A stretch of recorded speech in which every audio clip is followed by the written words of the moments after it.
The foot-tapping anthems, the beats, the iconic beginnings. Music draws you in. Let's dive into the melodies that shape our lives. A journey through the symphony of your mind. Welcome to Your Brain on Music, a podcast that asks the question, what really happens in your brain when you listen to music? Here's your host, Anthony Cirillo.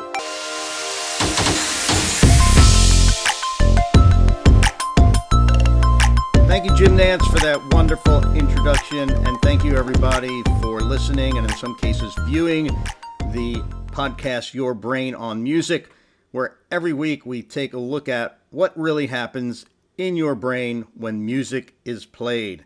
So this week, I'm proud to have as a guest Judd Sunshine. He plays piano and sings and has been entertaining audiences of all ages for over 30 years. He's been entertaining 12 to 15 times a month at retirement communities, assisted living centers, and skilled nursing facilities throughout New York State for over a decade. That was a schedule that I kept at one time and can no longer have that kind of stamina. But when he entertains, his goal is to do well-known musical pieces, sing-along, audience participation, and humor. And if you've ever seen him on a Sage Stream show, he definitely... even if it's only doing him for himself, he's definitely a humorous guy. You can find him on facebook.com/Judd, Judd, Sunshine. And so with that, we will welcome Judd to the program. Why don't you tell our listeners and viewers a little bit about yourself? Well, I heard just mentioned, which is probably off my own bio, which is obviously out of date. I've been playing music professionally for over 40 years now, so I'm aging myself even more.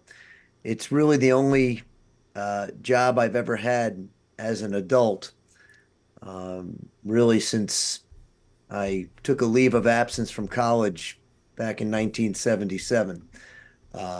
So I guess I can go back anytime. My mom still likes to hear that. And so, yeah, just playing music as a living, started in bars to parties to weddings, kind of maybe an unusual course, making a living as a bass player in a bluegrass band for the first 7-8 years of my career, and then switched over to electric bass to play in an oldies rock and roll band, and then switched over to playing piano when there was a change in personnel in the band, and I realized I could play piano as badly as the rhythm guitarist could play rhythm guitar. Somewhere a few years ago, it was actually my wife she's a nurse and was working for a home care agency, and she went into one of the assisted living centers that she serviced and saw someone performing there and said, "Hey, you could do that." And so I just started looking for gigs doing that, and have now made that kind of my bread and butter, and everything else kind of goes on top of it, and it's worked out nicely. Yeah, that's great. Interesting. One of my other artists yesterday, Nick, who is also one of our substitute hosts on Sage Stream, he had a similar journey in terms of starting out on guitar as I did, but then when I got into a band, I was always the bass player because there were so many people wanted to play guitar because, the guitar players got the girls and all that kind of stuff. And then eventually graduated to being the lead singer who happened to play bass. So, and now I do a solo thing. So I can relate to the journey and the number of years you've been performing because I'm about in the same bracket. So who actually introduced you to the music, to the first having, like in my house, we had Sinatra and whatever playing all the time. And my dad had this harebrained idea. He was going to buy me a guitar. We were going to go out as a duo. I had no idea if he sang or not. He passed when I was only 11. But everybody has a journey in how they got involved in this. Some come from musical families. What was the first spark? Well, it was a musical family. My father was a musician prior to being drafted into World War II. And in fact, as a musician, he thought that he would be able to, and he did. He led bands at every base he was stationed at. he thought it would get him out of real duty. Uncle Sam didn't see it that way, and he did end up going. He was in at Normandy, a little late for the party, but anyway, and whatever, saw some real combat duty. But yeah, so he was a musician. In fact, he met my mom before going off to the army because she was the new girl in the neighborhood, and he heard that she had a baby grand piano. But music was just central to the house. He eventually um, had to get her. Well, so after the army, I don't know how much of this is of interest, but whatever. After the army, he went to school on the GI Bill to become an arranger. Until, as he said, my mom crossed him up and decided she wanted to have a family. So he had to get a real job, and he got his dream job working at Manny's Music Store in New York City, which eventually led to him going into business for himself as a music dealer. So he stopped doing music as a profession, but music was just central. And we all, I have a brother and a sister, we all had to at least try to learn an instrument. We didn't have to marry it. We didn't have to make a career out of it. In fact, he discouraged that. And I started, like I say, essentially in high school. You got your first gig at a Sweet 16 and never looked back. To be able to do something you love and get paid for it, well, who can argue with that? Yeah, So yeah, absolutely. music was central to our life and lifestyle when I was growing up. Yep. I was playing underage in clubs at 13 in Philadelphia. So yes, I know I know what you mean. And what you're saying and what I grew up with, is kind of actually a learning lesson, I think, for households today. I go into sometimes, you visit the grandchildren and visit our families and stuff, and you just don't hear music being played. Like in our house, I would say 8 hours a day or more, we have something playing, even if even if it's just in the background, or sometimes it's just the mood for when we're having dinner or whatever. I just music. There's so much science behind it, that and more emerging every day about how it calms, how it relieves anxiety, especially with some of the elders we're speaking about. That just encourage more people to just, even if you're not performing music, listening to it is certainly important too. So you've started performing for older folks. I started that in like 1992 as well, and I never looked back either in that regard because we all have our personal stories about why we're passionate for performing for that population. So what makes you passionate about performing for older folks?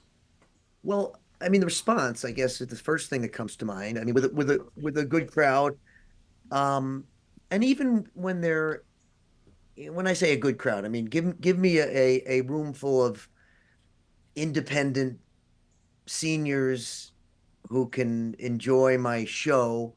Uh, I mean, it's just wonderful. They sing, they laugh, they have a great time.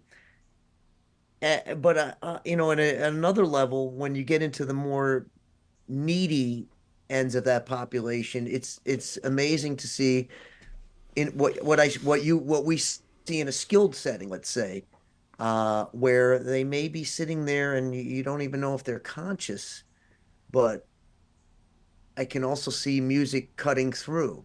And as one activity director mentioned to me once, and I see it as true, that they may forget their family, they may forget their names, but they often don't forget how to, as she put it, pray, swear, and sing. And yeah, I mean, the simplest of songs that we grew up with can connect, and that's very rewarding. It's that's on the more altruistic level of what we do. I mean, as a musician, there's something to be said. I have a very simple setup. I walk in, I can be ready to go within 5 to 10 minutes if they have the piano there. So there's that. I'm not schlepping around a lot of stuff. And I'll go on. This is like a tip to musicians. It's weekday work. generally speaking, at like normal people hours. Imagine that. So yeah, the effects of music, the nature of the work, it's all the ingredients add up to a nice little career. Yeah.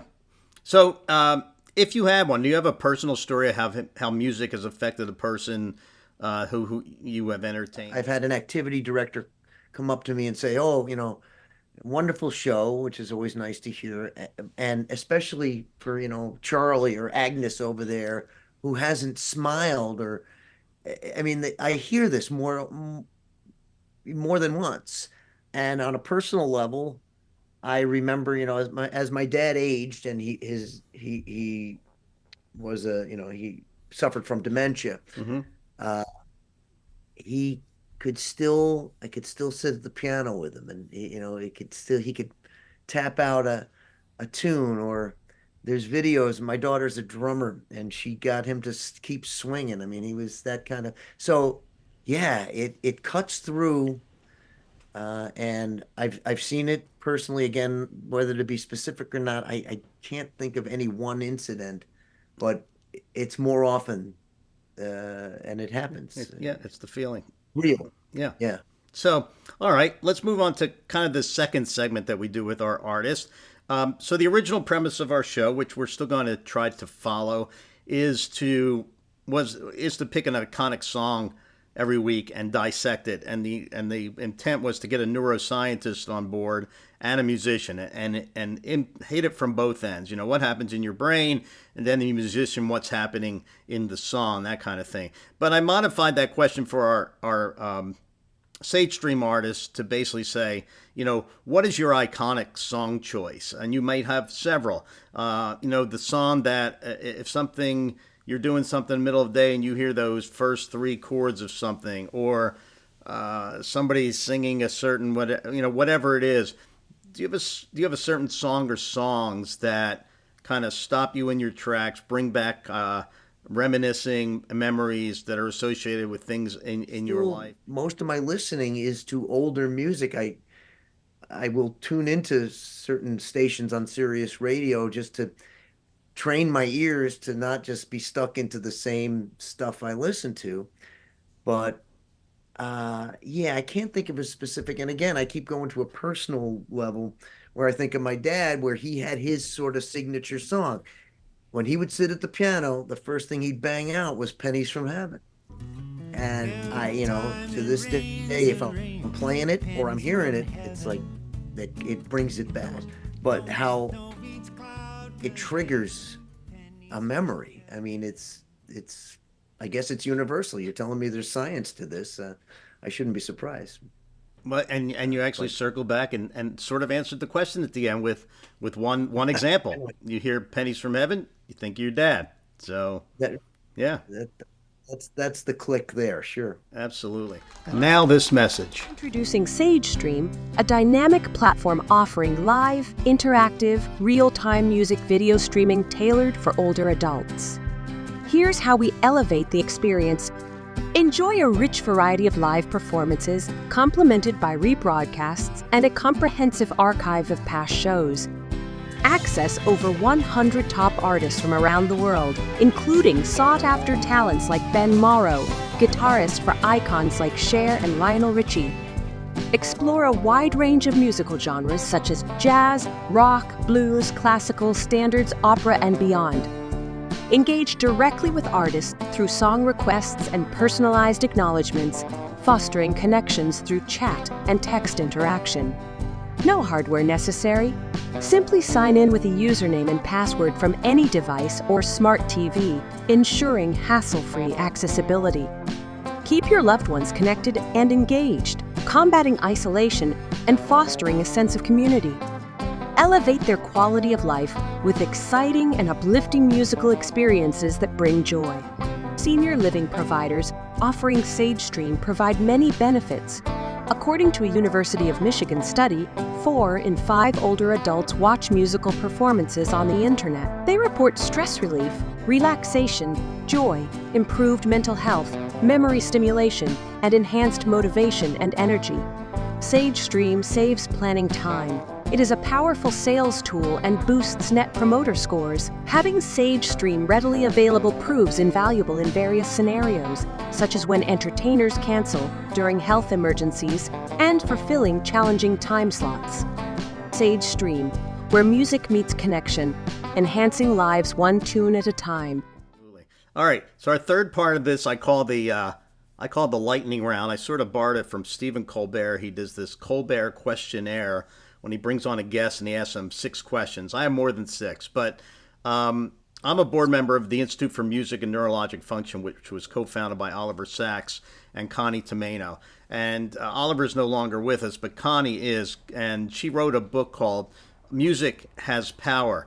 And essentially, it's a music therapy book for lay people. But in it, she outlines ways that people can kind of hone in on the soundtrack of their life. So if you're working with an older loved one and want to come up with that custom playlist that you want to put on an iPod or in their phone or on a headset or whatever it is, she has a whole slew of questions that you can pose to people that will help formulate that list. Caregivers can do it for themselves. We can do it in our own lives, so that maybe our kids will know what the go-to is when we're no longer able to maybe to program the music or put the music on. So I'm just going to, it's like I said, it's a lightning round. So I'm just going to throw stuff at you, and then you can answer. And if there's something you can't answer, we'll just move on. So do you have a favorite type of music? Well, I'm an unabashed Grateful Dead head.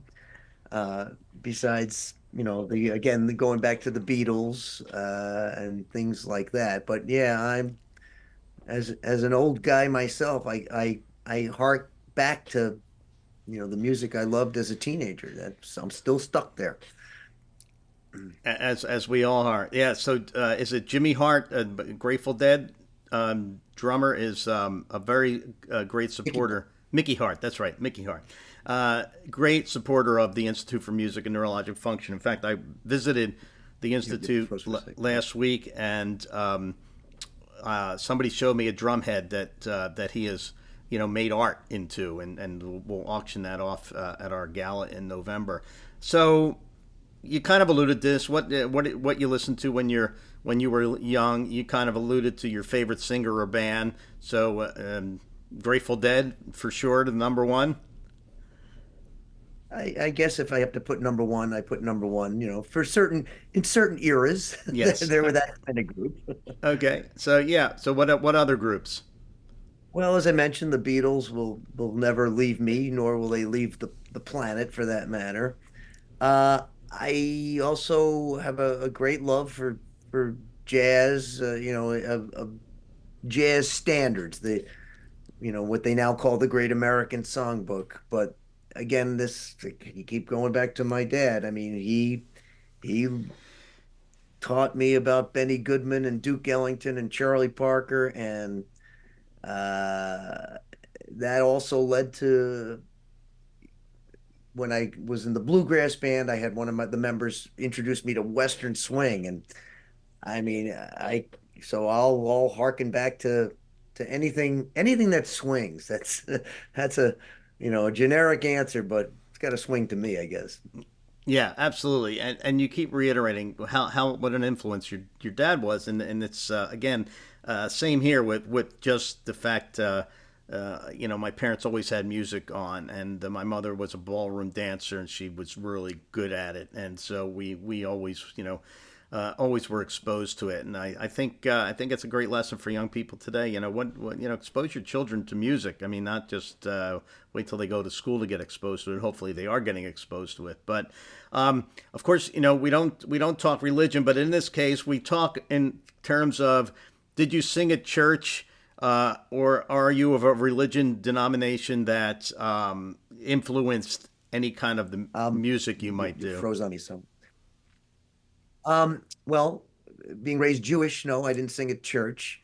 And we weren't it's interesting you mentioned that. We weren't, we didn't belong to a synagogue, although I did make my bar mitzvah. and the music at in the house when my dad would still lead a seder, uh, and we would sing the songs, and so that was there, and he had a big knowledge of what they actually would sing in synagogue, although he he had his reasons for not, he was like the Groucho Marx thing. I don't want to belong to a club that'll have me as a member. But anyway, so it was there in the traditional sense, not the religious sense, so to speak. So it was present, and it's still there, and my kids still go for it too, Yeah. which is interesting. So still an influence. Yeah. What about going to musicals or Broadway shows? Did you have you any influence on your music? Um, just no, not especially. I mean, I love it. And I was involved in theater in my teens. Prior to college, I was in lighting in tech theater Hmm. because I was acting and I didn't want to sing for an audition, ironically. So that put me behind the stage. But I mean, I just love it. The classic musicals. Um, yeah, yeah, but it doesn't, I can't translate that into what I do Sure. uh, in live settings. Yeah, Yeah. just Um, enjoy it. do you remember your first concert? Oh yeah, Who did you you see? know, I was just talking about this last night. The headliner was the Jay Giles band, uh, and second on the bill was Captain Beefheart. Oh yeah. And opening the show, third on the bill was some guy named Billy Joel, Third on and the bill. third on the bill, 1972, I want to say. Yeah. Oh my goodness. Some Okay. of my first. Three Dog Night for me. So Ah, yeah. So do you like to dance and you have a favorite song to dance to? Um, no, I'm not a particularly big dancer, although I will occasionally. Again, I go back to that Texas swing. I mean, if I go see Asleep at the Wheel, I try to force my wife to get up and swing a little bit. But no, not. It's funny, I'm on stage. I'm a ham and a half, but off stage, I get a little shy in that department. I could tell a little bit. Yeah. Do you still have records, tapes, CDs, 8 tracks? Uh, Records, yes. CDs, yes. I can't show you. I'm looking at a reel-to-reel Oh, and a absolutely. cassette, Excellent. mainly because I'm trying to archive this times about 400, and it's I hopefully live long enough to get it done. We'll see. There I you have my go. dad's. All right. So now, lightning round part two. Answer what you can, if it applies. What music do you use to wake up to? Uh, I don't. Okay. I don't. I don't wake up to music. You have a dog? The, You do I you have a grand. do you walk the dog? Yes, I have to walk the dog on occasion. Yes. Do you listen to music when you're walking the dog? I will occasionally listen to music, yes. Okay. When you work out. When I work out, no. I again, morning time is sort of I'm a news junkie, though that's where I go for that. Okay. And What do you listen to in the car? in the car, it's if it's music, it'll often be tuned to the Serious Grateful Dead channel. Okay. Switched over to the Beatles and Stevie, what's his name? Stevie Van Zandt has this great Oh yeah, channel. he does have a great channel. So what about what kind of music do you go to The when? Underground Rush, wonderful. Yeah, absolutely. What kind of music do you go to when kind of let's say your mood and anxieties switching around, like you don't feel well or you feel overwhelmed or you need to relax or you're feeling blue or opposite you feel like celebrating. What do you listen to music during those times, and if so, is it different than the music you typically listen to? I guess so. Let's say when I'm, if I'm going to start cooking, I will go to, again, if I don't put on a CD or something, generally I'll go for jazz. Some really nice, You know, again, I mean, I love Sirius Radio. I've been hooked on that for forever. So the jazz station tends to be my go-to there. Awesome. Do you have any recommendations for just listeners and viewers about how they can, increase their music appreciation or music understanding? Hmm. Um, well, it's something I have to again train myself to broaden what I listen to. Maybe get out of my comfort zone a little bit. I think you gotta make yourself do that. So I don't know if I'm the best one to advise because I can be guilty of not doing such a thing. Yeah, but no, it's great advice getting out of your comfort zone because there are, we go visit our granddaughters who are 8 and 11 or so. And so you can start listening to what they're listening to, and it's like, okay, not sure. And then they listen because I'm a musician. When they come down and visit us, I have this a standard set that I have to perform for them, and they grab the wireless microphones and are jumping all around doing stuff. So yeah, but getting out of your comfort zone, it's good advice. Because obviously we're doing this podcast to also support Sage Stream and the idea of the live streaming for older adults. Why do you think Sage Stream is important? Well, I think anything you can do to be able to bring music to these folks that might otherwise be isolated from it is a positive thing. I mean, we both agree, and I guess science is showing us that music touches people in such a special way. And as these folks get older, maybe they're not driving, or God forbid we were in another pandemic situation. You got to keep people from being isolated, and I believe music is a good conduit to avoid that situation. Yeah, and thank you for that. And yes, as you're probably finding out, I mean, COVID is making its comeback, and while for most of us it's going to be a mild type of thing, when it impacts a vulnerable population, it's not so easy. So yeah, what all we do is very important. Judd Sunshine, I'd like to thank you for being on Your Brain on Music. I hope you enjoyed it, and I'll let you know when it's all produced and packaged, and we'll get you all the links, etc. So thanks again for being on the show. I appreciate you asking. It was a pleasure, and I hope you have an easy time editing down some of my long-winded answers.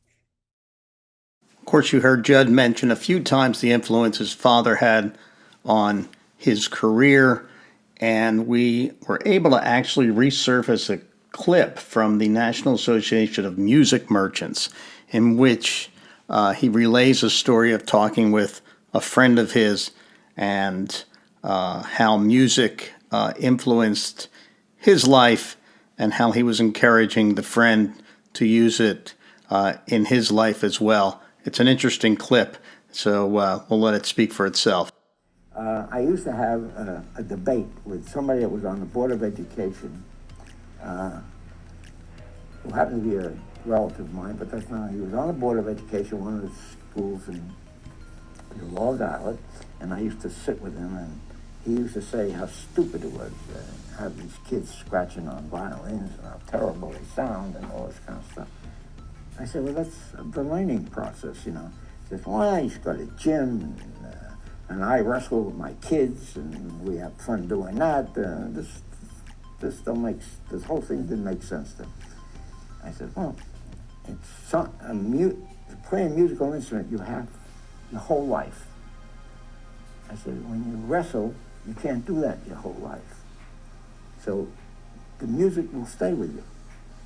Well, anyhow, years go by, and of course Mel is now lame like we all get, and all that kind of stuff. And you can't do what you did before. And I saw him, I said, how you doing, Mel? He said, I can't walk, arthritis, all this stuff. I said, oh. I said, are you still wrestling with your kids? He said, no. He said, they're all full grown, and I couldn't do that anyhow. I can't even do it with my grandchildren. I said, that's really too bad. I said, I still play. And I'm playing with my grandchildren, and I play with my children, and we play. We get together and we play music. I said, I still can do that. I said, you didn't want to listen then, you would have had something today if you would have done a little practicing and playing an instrument. I don't know if you understood what I was saying. You're probably so brain dead already, you know.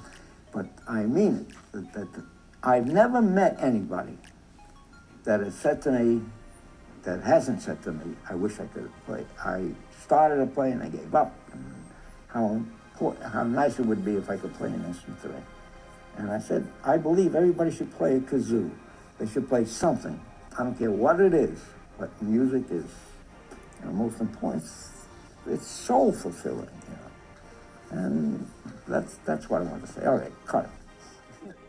Here's this episode's tip for incorporating music into your everyday life for health and wellness, brought to you from Connie Tomaino, the co-founder and executive director of the Institute for Music and Neurologic Function. A tip I give caregivers of people who have memory problems. You know, we always think about using photo albums to help people recall, people in their lives, important individuals that they want to remember. But even with pictures, sometimes facial recognition becomes a problem. But we do know that music that's personally important has long-lasting abilities with people with memory problems. So what I suggest to care partners is to create a song album or a song for each important person in the individual's life. So a song for each child, a different song for each child, is a song for siblings, and create those memories while the person is still, can still attach associations with that music. And you'll find that later on, even if the person doesn't recognize you by face, when they hear that song with you, that sense of knowing who you are will be present. Here is this week's listener's musical memory. Hey, I'm Greg Whitt, and I want to share a little bit about a song that made a huge difference in my life. See, I grew up in the 80s, were my heyday, back at the beginning of the compact disc era. And one of the first ones I ever owned was Peter Gabriel's CD called So, and on that song was this fantastic tune called Red Rain. And back in those days, before they had CD players in your car, you had a little Walkman, a Sony Discman, that you would jack into your car stereo. And I remember popping in that CD and playing Red Rain and a bunch of other tunes off that disc, rocking down the highway. And that was the sound of freedom for me, having the music that I loved and the wind in my hair, cruising down the road, listening to these great musics that were the songs of my heyday, the songs of my youth, my college years and my high school years. And those are the things that still make me feel great. It's the power of the playlist. When I put on that music from that era, when I put on Red Rain and roll the windows down, man, I feel 18 all over again. Your Brain on Music was written, produced, and created by me, Anthony Cirillo, with original music from Ariel Soul, a great harpist. You can find him at arielsoul.com, ARIELSOL.com. Please subscribe to our group, Your Brain on Music, on Facebook. And of course, you can download this podcast from all of the typical and normal podcast providers. So we hope you subscribe to our podcast and listen to it. We'll be featuring many great artists and neuroscientists talking about what happens in your brain when music is played. Until next time, thanks a lot.